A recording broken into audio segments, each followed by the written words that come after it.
So most of them, you just run down the spine. The skin is tough, these ones. So you try to run down that, just right down the middle, and then you feel that spine. So as long as I don't jump over that spine, I'm all right, and I won't poke his belly. So you try to get past his vent, and then you can run it down the spine. There's most of your white meat in there. Then down here you get your fat, used for oil and warmth. yeah. You know, 100 people are telling me I'm doing it wrong because I'm cutting towards me. You don't want to cut towards you.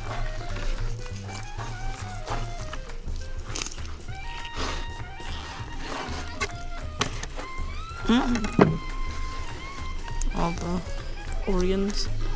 Organs, all the good stuff. That's the liver. That's the roe. It's crazy, you can see what it's eating. Yeah. And a lot of the old timers, the elders and stuff, that's what they'll do. The first one they catch, they'll clean them out and they'll get right in there just to see what they're using for bait, or eating for bait. So everything gets used. Yeah, just about everything gets used. And that's what you eat? There's what you eat, yeah. So when you get your knife started, you don't even have to move your knife. You just pull it. You just pull it gently and move it Back and forth. back and forth. And just shimmies it out Okay. like that. And that's what you eat. So most of your dark meat's off. Nice. Yeah. Thank you.